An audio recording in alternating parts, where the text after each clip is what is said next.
Steven Spielberg says, every time I go to a movie, it's magic, no matter what the movie's about. He's absolutely right, because movies do have the ability to transform our world for a few hours, to entertain us, and at times maybe even to educate us. To my mind at least, watching movies is a two-way street, because movies influence us, but they're also reflections of our society and our culture. And at times it's good if we actually stop and think about what we see on the screen. And a more critical look can actually teach us a thing or two about ourselves. Now, I'm not saying you need to take notes or write an analytical paragraph the next time you watch a movie. You have Mr. Weintraub for that. But you should think beyond the instinctive reaction of, oh, I love that movie, or I hated that movie, because there's certain social values in films that often go overlooked. Because we need to stop and we need to think about what Hollywood is feeding us and how that impacts our society, given that movies are so ingrained in our culture. And again, the point is not to become a movie critic or Mr. Weintraub, but the point is for everyone to have the ability to recognize certain biases in movies or certain prejudices. Because ultimately, these are reflections of our society and our culture.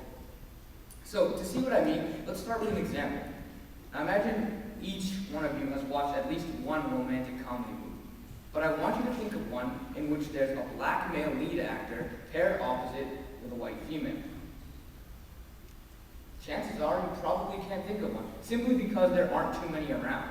And the reason we don't see a black male with a white female in these types of romantic films, according to Hollywood producers, is because our nation has, quote, a problem with seeing a black man and a white woman together. If you don't believe me, then believe Will Smith, because he's unfortunately had to go through this firsthand. Cameron Diaz wasn't cast opposite him in the movie Hitch because the producers had this very concern. And he explained the irony of it all, and he said, Hollywood is more than happy to cast a black man with a white woman if it's a film about racism, but they can't simply do it and ignore it. So this is what I want you to think about. Do you agree with the producers in Hollywood? Do you really think our nation still has a problem with seeing a black man and a white woman together? If you don't, then that tells you something about Hollywood. But if you do, then that tells you something about our society in which racism is still alive and well. Now, racial prejudice is just one aspect to be wary of in movies. The depiction of violence is another, which, in light of tragic mass shootings and emerging research data, must also be scrutinized closely. In the words of the great Robert De Niro, you'd like to think movies have some good intentions with violence, that there's a reason for it, and that it's not gratuitous, but that just isn't the case. The list of excessively violent movies is endless, with the most recent example being Django Unchained, a new film by the controversial Quentin Tarantino. The end of this 3-hour movie is an endless and gruesome shooting scene. And Tarantino probably needed to go to the nearest Home Depot, buy all the red paint, just for all the blood in this one scene. And it has no purpose. Its only purpose, if any, is that of glorification. Django's bravery and the glory of his revenge are measured solely by the amount of blood that he spilled. And I've given this speech 3 times before, and I've had one person, at least one person, come up to me each time and say, dude, what are you talking about? It's such a badass movie. Okay, so if you think one guy shooting another guy 20 times in kind of some unpleasant places is badass, that should tell you something about the acceptance of violence in our culture.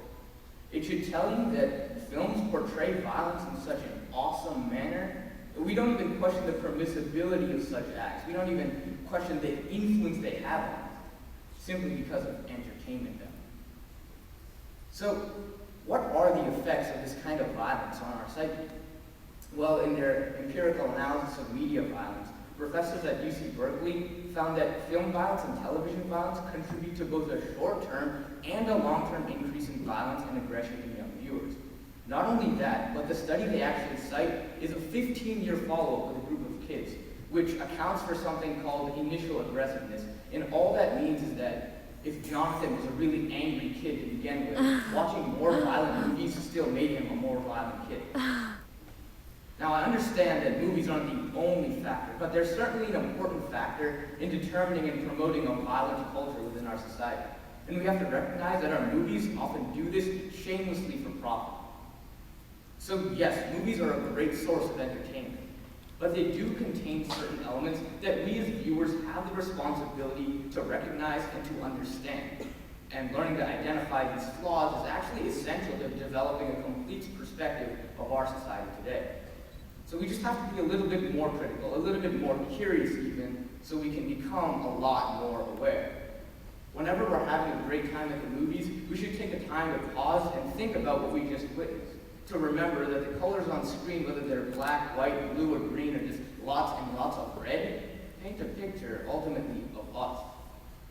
So the next time you watch a movie you really, really like and are excited about, just pause to think about it. If you can pick up on any inherent bias, see if you can pick up on any unnecessary glorification of certain behavior.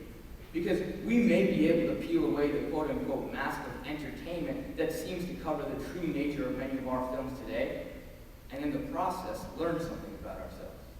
So ladies and gentlemen, get your popcorn ready.